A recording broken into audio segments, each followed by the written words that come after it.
Bulletin में सबसे पहले आपको बताएं, कराची के इलाके पाक कॉलोनी में मेवाशाह कब्रिस्तान समेत 3 मकामात पर आसमान से कोई वजनी चीजें आकर गिरी हैं। मेवाशाह कब्रिस्तान में वजनी चीजें गिरने से कई कब्रों को नुकसान पहुंचा है। मजीद तफसीलात जानते हैं, हमारे नुमाइंदा खुसूसी अफजल नदीम डोगर हमें ज्वाइन कर रहे हैं। डोगर साहब, ये बताइएगा क्या चीजें हैं, कौन से मकामात हैं ये मेवाशाह के अलावा जहाँ पर गिरी हैं? जी, ये कराची का केमाड़ी जिला के 2 थानों की हदूद है जहां से ये यानी शाहिदीन की मदद से चीजें मिली थी हमें, और उसके बाद अब पुलिस की जानिब से भी तस्दीक हुई है। एसएसपी के जिला केमाड़ी फिदा हुसैन जामरी से मेरी बात हुई है।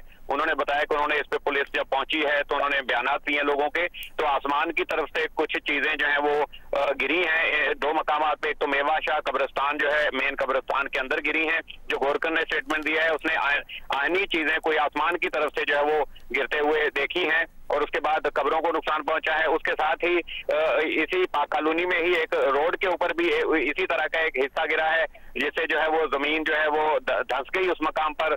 और इसके अलावा जो तीसरी पुलिस की जानिब से तस्दीक हुई है वो साइट का इलाका है एजीएस बस्ती के करीब, वहाँ तकरीबन इससे ये 1.5 से 2 किलोमीटर का यहाँ से दूर का इलाका है, वहां पर भी इसी तरह की चीजें गिरी हैं। एसएसपी फिदा हुसैन जामरी ने जो तस्वीरें भी शेयर की हैं हमसे देखा है, उसमें उन्होंने बताया कि इस तरह लगता है कि कोई रेल की पटरी के कुछ पार्ट्स हैं, या यूं लगता है कि कोई हैवी जो मशीनरी होती है उनके कुछ ये बड़े पुर्जे हैं जो एक आदमी नहीं उठा सकता, मकसद इतने वजनी हैं। खुदा ना खास्ता आबादी पर कोई यानी जानी नुकसान नहीं हुआ इस तरह गिरने से, लेकिन अभी पुलिस और दीगर जो मुतलका इदारे हैं उनको आगाह किया गया है, वो लोग पहुंच रहे हैं। इलाके में काफी खौफ व हरास और बड़ी तादाद में लोग जो है वो इन चीजों को देखने के लिए जमा हो रहे हैं।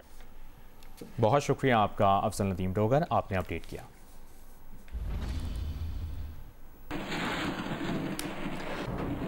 इस खबर से मुतल्लिक आपको मुसलसल अपडेट रखेंगे। अभी आगे बढ़ते हैं, आपको बताएं कि जहांगीर तरीन का कहना है कि मेरी शुगर मिल्स का मामला क्यों उछाला जा रहा है, क्या बाकी 80 शुगर मिल्स में कोई इशू नहीं है? जहांगीर तरीन फट पड़े और कहा जानबूझकर FIA को केस दिया गया।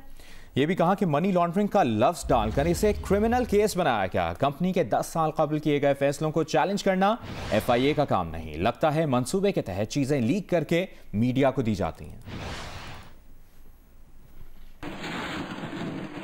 आगे बढ़ते हैं, आपको बताएं वफाकी वजीर असद उमर ने बरतानिया की तरफ से पाकिस्तान को सफरी पाबंदियों की रेड लिस्ट में शामिल करने पर सवाल उठा दिया। कहा हर मुल्क को अपने शहरियों की सेहत की हिफाजत के लिए फैसले करने का हक है, लेकिन फैसले से सवाल पैदा होता है कि इन मुल्कों का इंतखाब साइंस को मद्देनजर रखकर किया गया या खारजा पॉलिसी को।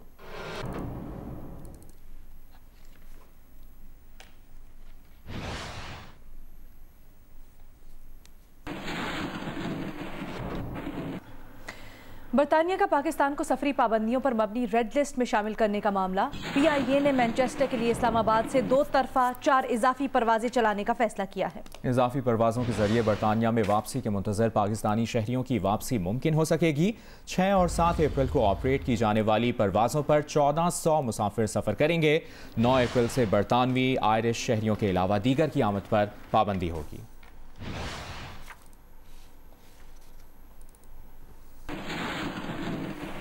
मुल्क भर में कोरोना की तीसरी लहर के वार जारी है। मजीद 84 अफराद इंतकाल कर गए। मुल्क भर में कोरोना के मुस्बत केसेस की शरह 9.4% रही। 24 घंटों में 4723 मुस्बत केसेस रिपोर्ट हुए। लाहौर में कोरोना SOPs की खिलाफ वर्जी पर 24 घंटों के दौरान 73 मुकदमात दर्ज कर लिए गए। फैसलाबाद में मजीद 56 शॉपिंग मॉल्स और 34 रेस्टोरेंट सील कर दिए गए। मास्क ना पहनने वाले 15 अफराद को हिरासत में ले लिया गया। मुल्तान में 28 दुकानों और 1 रेस्टोरेंट को सील कर दिया गया। 13 बसें तहवील में ले ली गईं।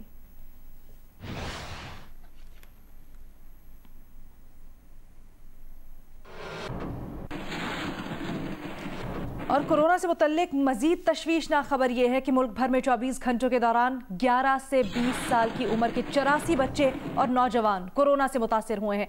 11 से 20 साल के 5528 अफराद कोरोना से मुतासिर हुए।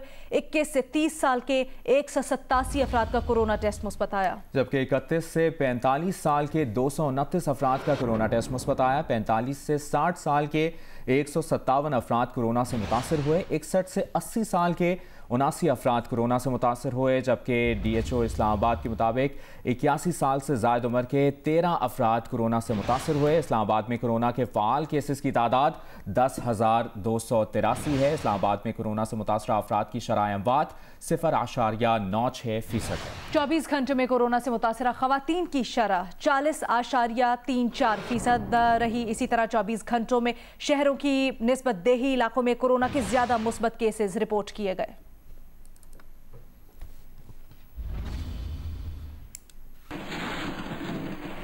कराची में कोरोना SOPs पर अमल दरामद के हवाले से जारी महकमा दाखिला के हुक्मनामे के बाद मार्केटें बंद हैं। इसी से मुतल्लिक तफसीलात जानते हैं। मेजिना रोड पर मौजूद हैं हमारे नुमाइंदे सुलेमान सादत खान। सुलेमान, ये बताइएगा कराची में कौन कौन सी मार्केट्स खुली हैं इस वक्त और कौन सी बंद हैं? जी देखिए, जितनी मरकज़ी मार्केट्स हैं कराची के अंदर वो तमाम तर बंद हैं या बंद करवाई जा रही हैं। और जो 2 सेफ डेज़ का महकमा दाखिला सिंध की जानिब से नोटिफिकेशन में जिक्र किया गया है कि 11 अप्रैल तक जो कोरोना की तीसरी लहर है, NCOC की जो SOPs हैं उस पर अमल दरामद के तहत हफ्ते में 2 रोज़ जो है उसे सेफ डेज़ मनाया जाएगा। हफ्ता और इतवार जो है वो मार्केट्स बंद रहेंगी और नॉर्मल डेज़ में भी जो है वो 8 बजे मार्केट्स को बंद करवा दिया जाएगा। लेकिन आज ये पहला दिन है जब मार्केट्स बंद करवाई जा रही हैं। डेंसो हॉल से मैं आपको रिपोर्ट कर रहा हूँ।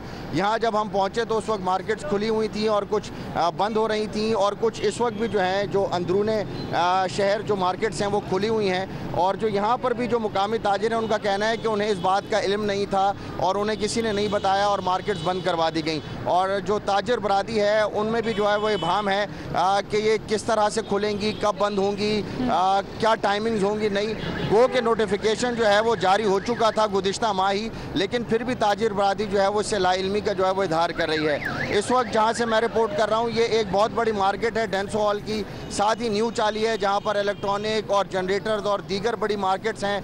सदर की मार्केट है और इस तरह से दीगर अजला में जो मार्केट्स हैं वो सब बंद जो हैं वो की जा रही हैं। और जो महकमा दाखिला है उसका ये कहना है कि NCOC का जो इजलास है वो 7 तारीख को होगा। 7 तारीख के बाद जो उसमें फैसले किए जाएंगे उसके बाद जो है उस पर अमल दरामद किया जाएगा। लेकिन जो ये नोटिफिकेशन है सुलेमान सादत खान, आपने अपडेट किया, शुक्रिया।